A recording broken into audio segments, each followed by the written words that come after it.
All right. Welcome to the Heavy Hooks podcast. I got my guy Jason Boyd in the house, man. I'm gonna go ahead and give your introduction right Yes, now. So sir. let me Yes, share my sir. screen. Hold on. Mm, mm, mm. All right.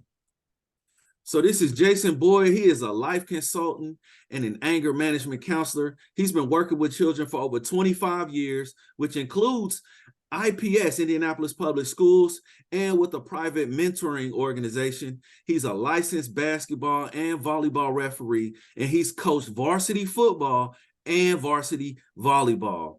Other professional experience includes working as a marketing agent with the Green Bay Packers.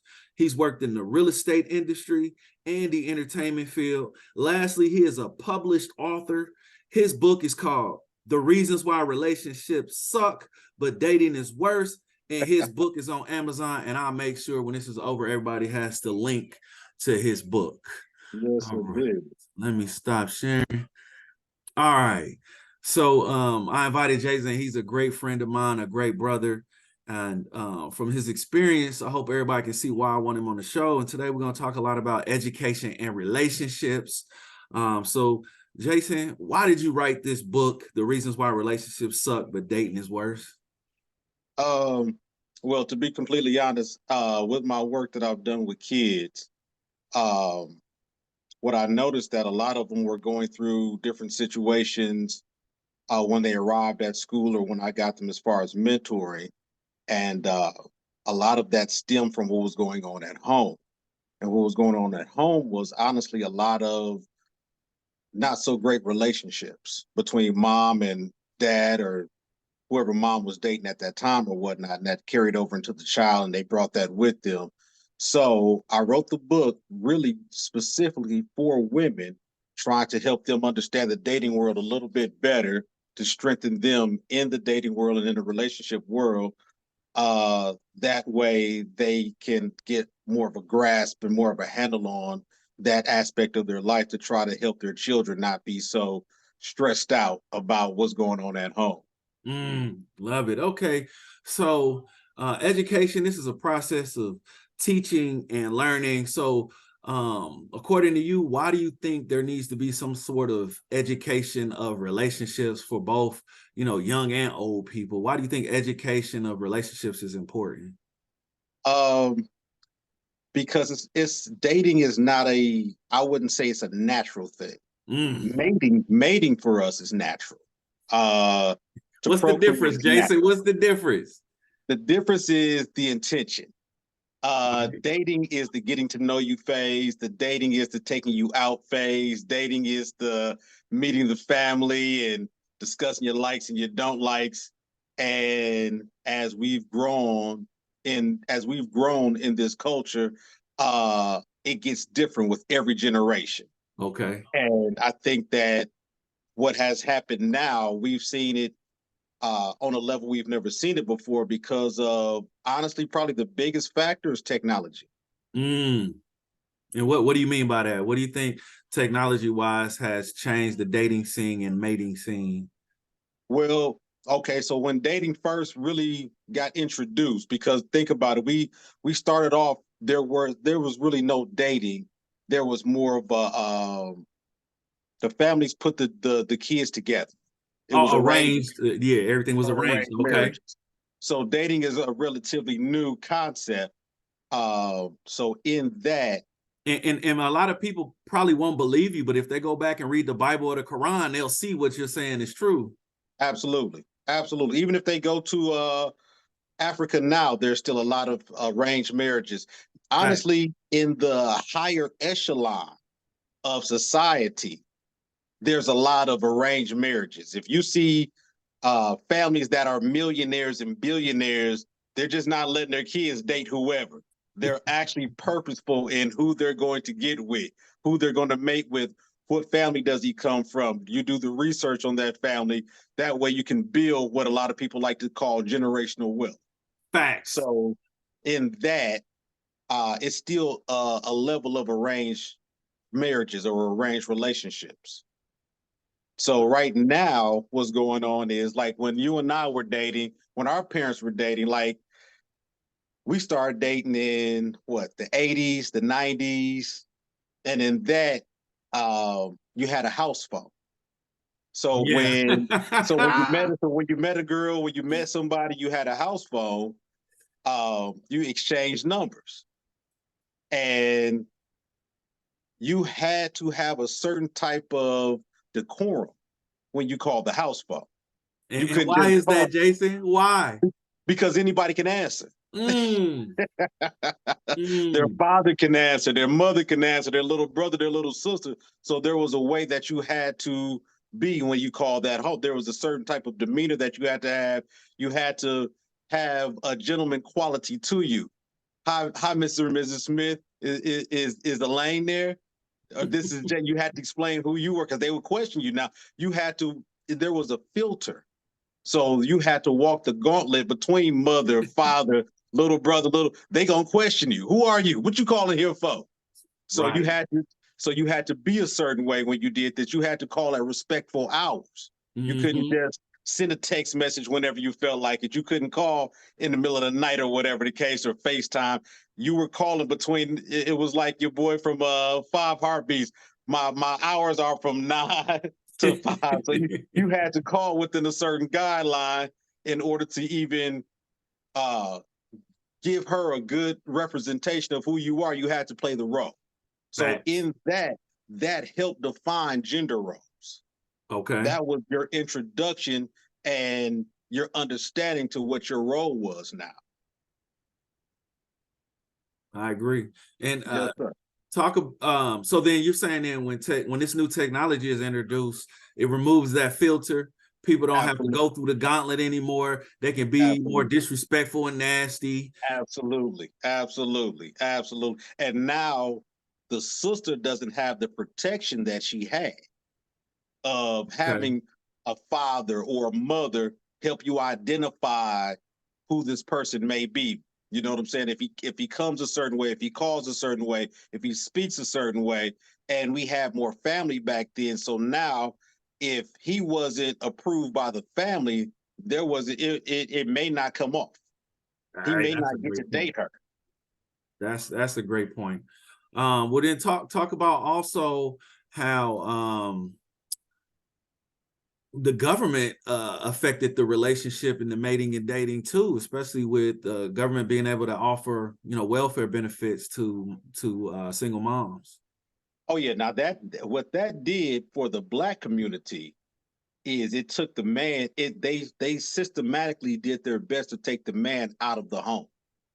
Now, a lot of people think welfare is mainly for black people, but actually there are more white people on welfare. Facts. Welfare was created for white people. It wasn't created for us. Yep.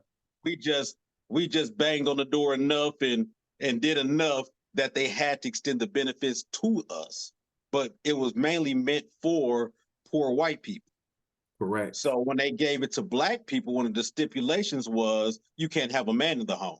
Now it's Yep. not the same for white people, but for black people, you absolutely could not have a man in the home. That's why they started to send out different people to check it Check. underneath the bed. And exactly, exactly. White people don't have they didn't have to go through that.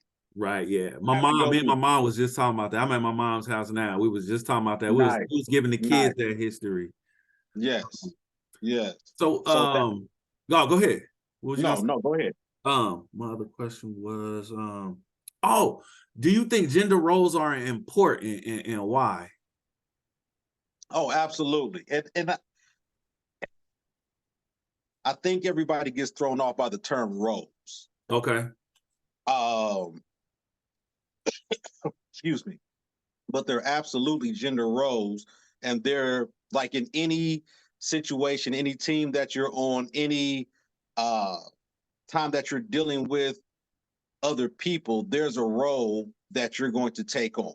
There's a role that they're going to have to take on, and it shifts. It's not specifically this role, that role, but whatever role you're taking, you have to be specific in that role. So Mhm. some roles are a little bit more natural to men and to women. Now, one of the hardest things right now is earning money.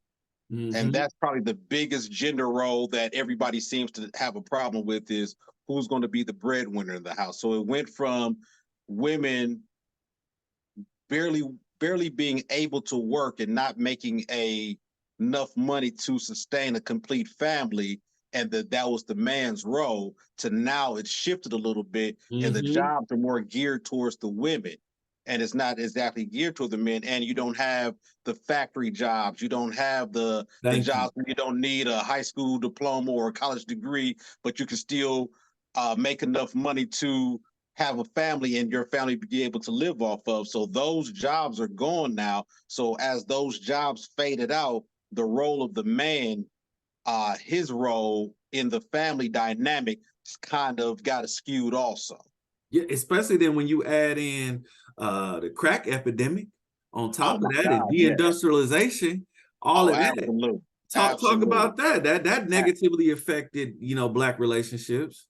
Oh, absolutely. And all of those things were targeted on the Black community. I think that's the biggest problem that we're having right now, is everybody thinks that right now there's a civil war going on in the Black community, there's on three fronts: the men and the women. There's a divide and a little bit of a skirmish or a war going on between the men and the women, and there's one going on between the old and the young.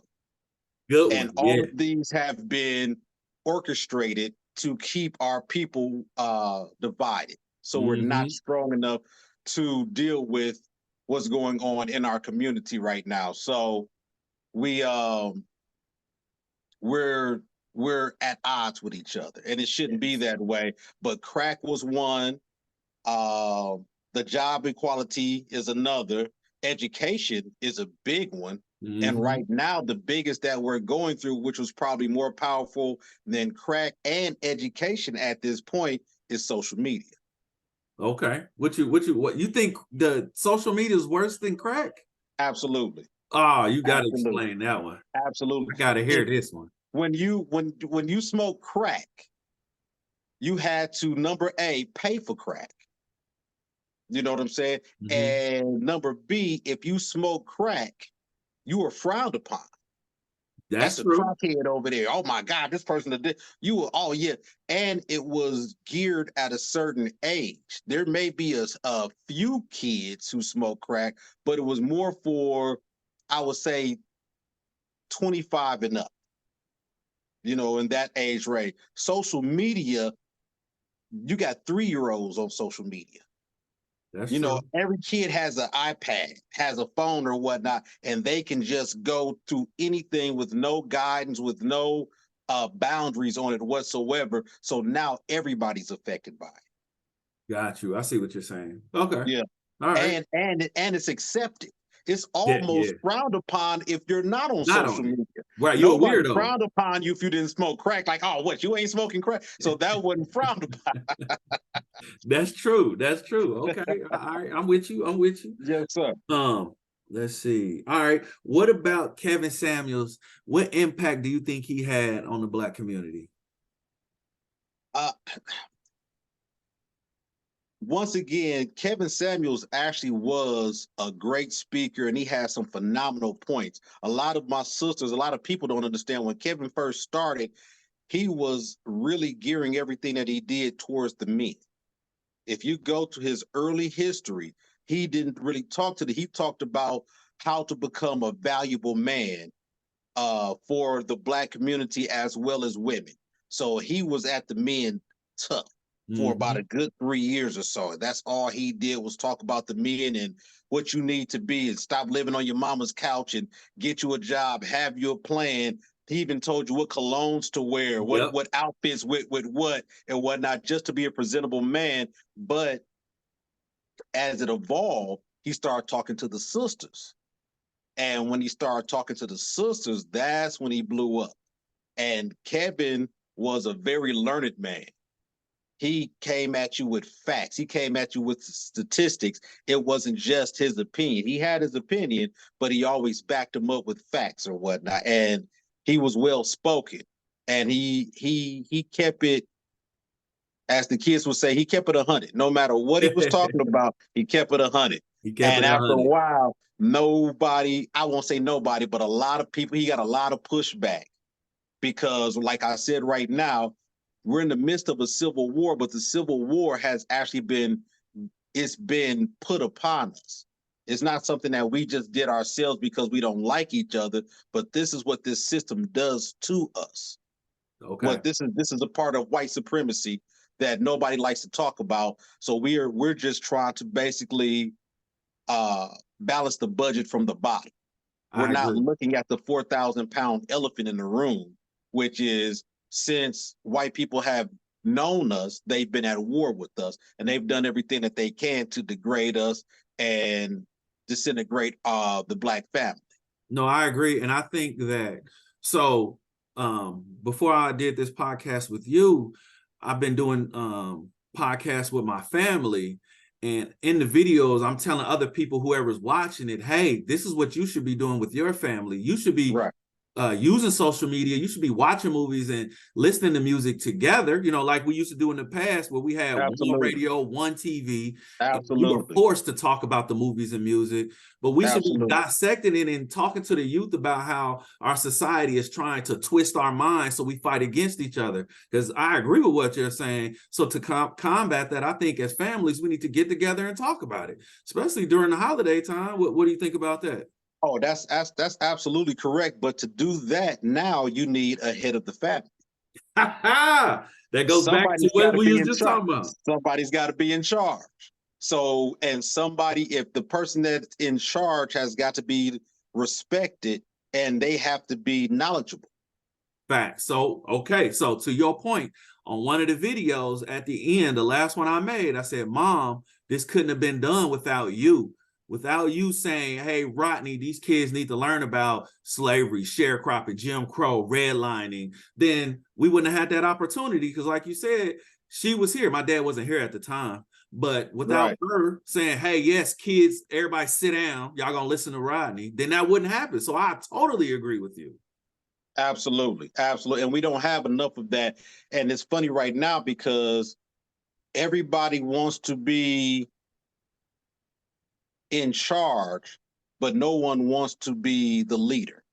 And to be the Yeah. leader, you can't be a leader unless you have people who are willing to follow you. Facts. If you're a leader with no followers, they say you're just somebody taking a walk. That's a good one. I ain't heard that last part. You're just somebody taking a walk. I like that. Yes, That's sir. true. You're right. Yes, sir. Yes, sir. Yes, sir. So in that, to be a Hey, prudent, oh my bad. go. I Oh, I'm was saying go ahead, go ahead. to be a prudent leader, you've got to touch the people, and you've got to do this from day one. You can't all of a sudden just try to be a leader when something's on your mind. That's true. So you've got to do this from day one in your actions and your talk and how you go by your day-to-days.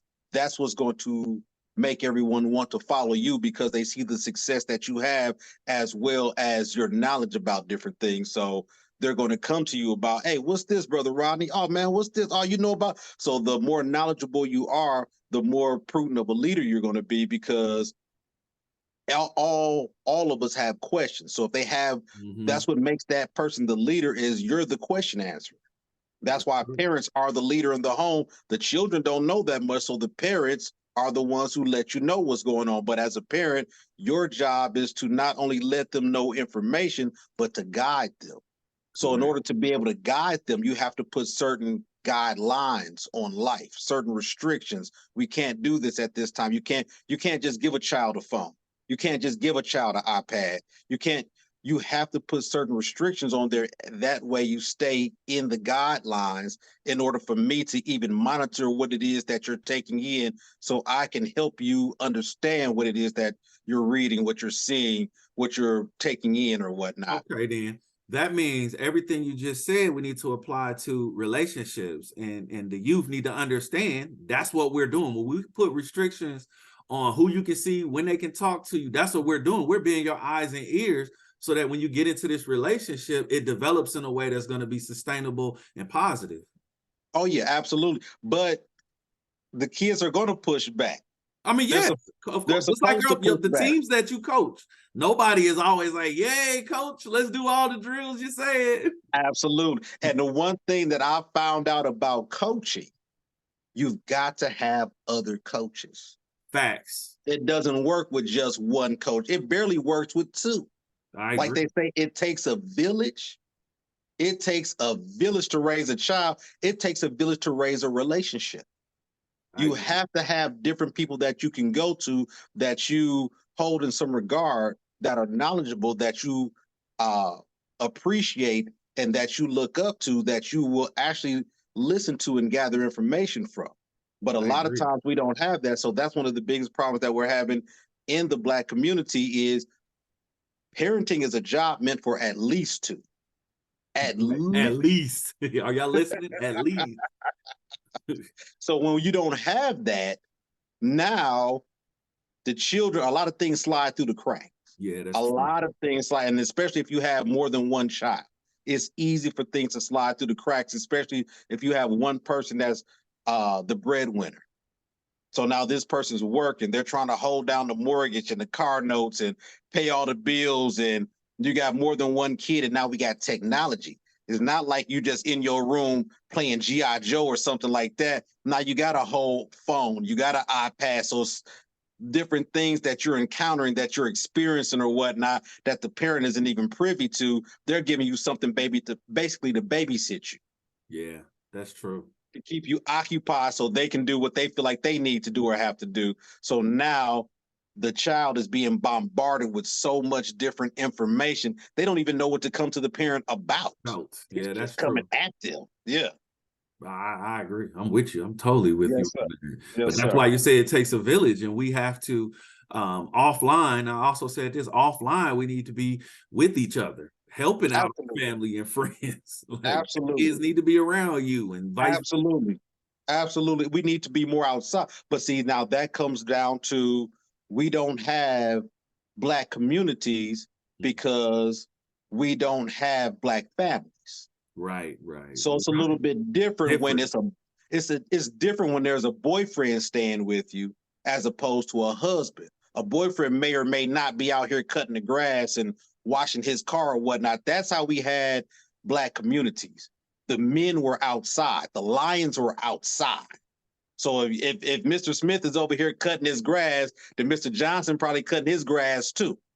So True. now you got lions outside. So there's not going to be a whole lot of break-ins. It's not even about to be a whole lot of speeding up and down our street. So now the kids can come out and play more. And they True. can feel comfortable. They can feel safe because you have lions outside. Anything goes on, hey, brother Rodney, hey, did you see that over there? We're going to go and attack that as a team. Hey, I think I just saw something going on over there. Hey, call Brother Adams. We're about to go on over here. Hey, did you see?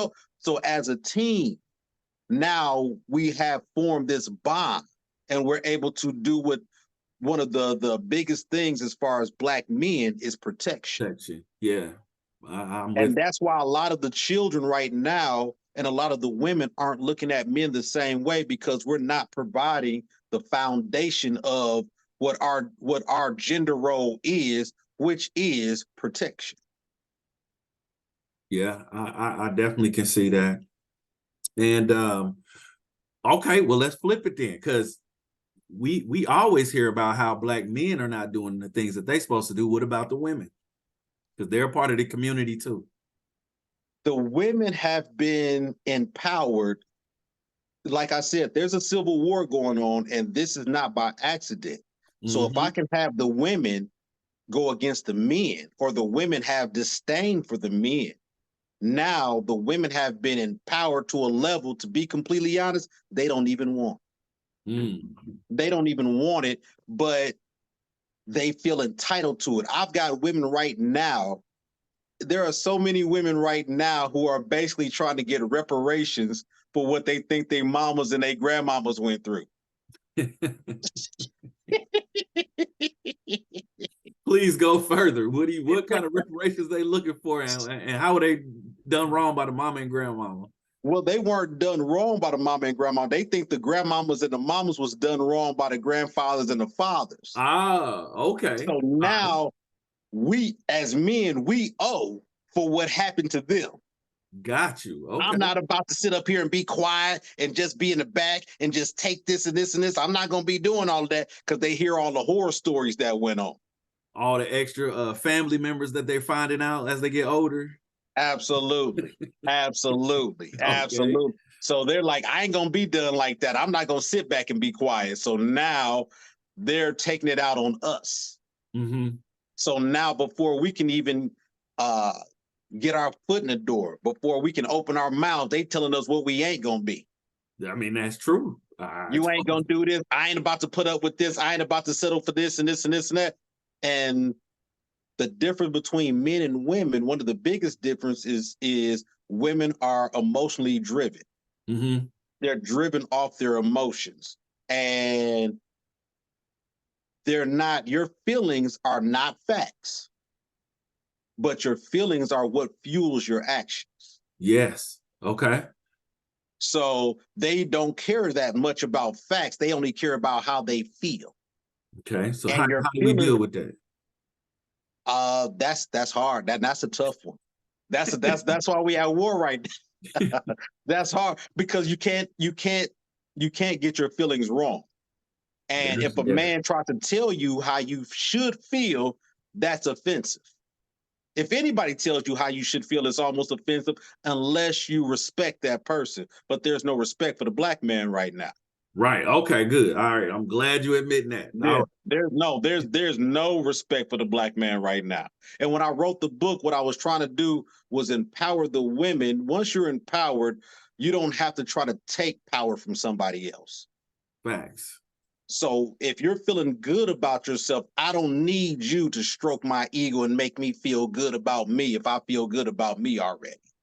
But the women, the power that they're getting is so flimsy. It's not based on anything strong. It's not based on anything that is in reality. It's all based off of feelings. Okay. That's almost, to be completely honest, that's what the LGBTQ LMNOP is right now. It's just based off of feelings. If I feel like if I'm a man and I feel like I'm a woman, I'm a woman. Oh, got you. Okay, I'm with you. Even though they don't have the right chromosomes. Okay, I'm with you. It's not fact driven, it's feeling based. Okay. And you can't get your feelings wrong.